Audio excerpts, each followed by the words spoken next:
გამოვარდა არქივი. არქივი გამოვარდა, ესე ვთქვათ, სააკაშვილის პრეზიდენტობის დროს მისი გამონათქვამების და ბრიფინგების და რა ვიცი, ასე შემდეგ და ასე შემდეგ. ხო, რამდენი შალეს ტელევიზია ხო, რამდენი შალეს და ვერ წაშალეს ვერაფრით რა. სხვათა შორის ერთი რაღაცა აქვს წაშლილი და ვეძებ 10 წელია და ვერ მიპოვია რა. ეს არის ის, რომ დავით ბაქრაძე რო გამოვიდა ადრე და ჩანგლებით და დანებით ვიომოთ რომ მოგვიწოდა, აი ეს არსად არ არის, ვერსად ვერ ვნახე რა. არა და ყველას მოსმენილი გვაქვს, ხო, იმიტომ რომ მაშინ ყველა ტელევიზორთან ვიყავით მიმჯდარები და ყველას გვიდოდა მოგვესმინა რას ლაპარაკობდნენ ესენი რა. არ არის ფიზიკურად დამხრალია. შეიძლება მაყურებელს კონდეს ვინმეს და შეიძლება მოგვაწოდოს. ხო, თუ ვინმეს გაქვთ, მოგვაწოდეთ იქნება ეს რა, ეს ისა, იმიტომ რომ მაყურებელს რა საიდანო კონდეს, ეხლა მაყურებელი ხო არ დაარქივებდა ამას რა. რამდენიც კი და იმდენი ისეთი პასუხისგებლიანი მაყურებლები ყავს აწყებული ნუცათი გაგრძელებული. ხო, მაგრამ დაარქივებდა ეხლა ამას კაცო, არ მგონია მაშინ ვინმეს დაარქივება მოსულობდა, თავში გაგანია ომი იყო რა. ნუ კაი, მოკლედ თუ ვინმეს მიგიწდებათ ხელი რომელიღაც არქივამდე რომ ეს ვიპოვოთ, ძალიან დიდი მადლობელი დაგჭირებით. იმიტომ რომ ამის შემდეგ ბაქრაძე გამოვიდა და თქვა რომ მე ეს არ მithქვიაო არასოდეს რომ ეს უცნობა მომიგონა საკნიდანო. ხო და გამქრალია ეს ვიდეო და ვერც უმტკიცებ ამას რომ მე არ მომიგონია ეს და თვითონ თქვა ეს ამბავი რა. ანუ აი ამდენ თუ ტიფარი უნდა იყოს ადამიანი რა.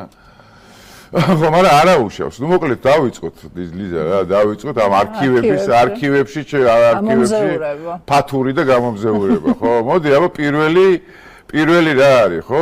აი პუტინზე რო ლაპარაკობს, პუტინზე რა. თუ შეიძლება გავუშვათ ეს ვიდეო რა. ძალიან შთამბეჭდავი ვიდეოა რა. თავის შეფასებით და თავის ტიხრით რა და მე გავაგზავნებთ ლაპარაკს რა. შევხვდი პრეზიდენტ პუტინს. ნუ ზოგადი საუბარი იყო ორი დეტალის გამოკვლევით. მან თქვა რომ თქვენი უშიშროების მინისტრი მოქმედი ეს არის ჩვენი მეგობარი და გთხოვთ კარგად გაუფრთხილდით და კარგი ურთიერთობა გქონდეს მასთან. და ნუ მეორე თუ მესამე ჩასვლაზე, როცა პუტინმა მკითხა, აბა როგორ არის ჩვენი მეგობარი, მე ვთხარი თქვენი მეგობარი დავაწინაურეთ გენერალ პროკურორის პირველი მოადგილე და ეს რანაირად დაწინაურე ეს მოხსნა, მოთხარი ხო ბოდიში, მაგრამ პუტინის მეგობარი უშიშროებიდან. და ვისია ლაპარაკი? მეთქი პეჟუაშვილის სტუდიაში.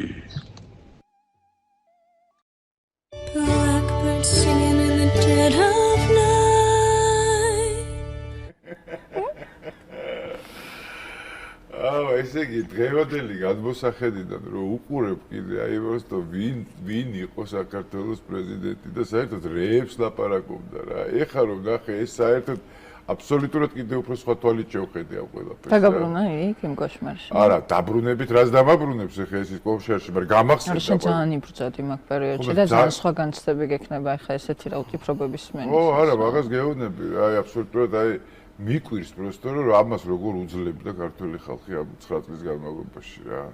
არ ვიცი, ახლა ძალიან ჯოჯოხეთი გამოვიარეთ. მაგრამ მაინც ხო გავუშვით. ხო გავუშვით. აბა რა? ხო იცოდა რომ ვერასდროს ვერ წავიდოდა და ხო გავუშვით. რა თქმა უნდა. ხო დავახარჯინეთ ყველა ტყვია. ხო დავახარჯინეთ რაც ქონდა 7 ნოემბერიც, 26 მაისიც, მეორე 26 მაისიც, რა ვიცი, ყველაფერი. ხო დახარჯა, ხო წავიდა. აი ძალიან კარგი რა. კაი, დავიწყოთ მეორე არქივიდან, იგივე აი სამხედრო თემებზე რო ლაპარაკობს, ეხლა სამხედრო იმას რომ მიმართავს სამხედროებს რა. შეიძლება რა. სამხედრო თემები. ვინ სამხედრო სტრატეგია იცის? თუ იმე აპირებს რაღაცა სამხედრო ასეზე, ჩვენ არ ვაპირებთ. ის ნამდვილად არ ატყობინებს მოწინააღმდეგეს რიცხვის თარიღს და აქტს. ეს ის პირველ გვერდზე წერია სამხედრო სახელმძღვანელოების გაწმენდით. მაგრამ იცის და სამხედრო სტრატეგია რა. სახელმძღვანელოებით ლაპარაკობს მხოლოდ და მხოლოდ ეს. ისე არა.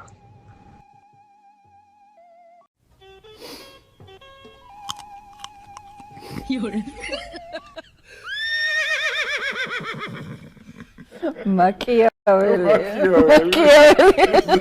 მაგარ ტიხლებს ადებ. შენი ტიხლები დაამაგარი. ცხენი რა. კარგით, მე-13-ზე გადავიდეთ რა. ანუ ეხლა წარმოიდგინეთ რა. იდგა გვერდზე ამალა უდგა. ხო, მზეთა ამალა და ლაპარაკობს რაღაც სისულელეებს. თურმე სახელმძღვანელოებით მართავდა ამ ომს. ეგრე გამოუვიდა რა 2008 წელს რა.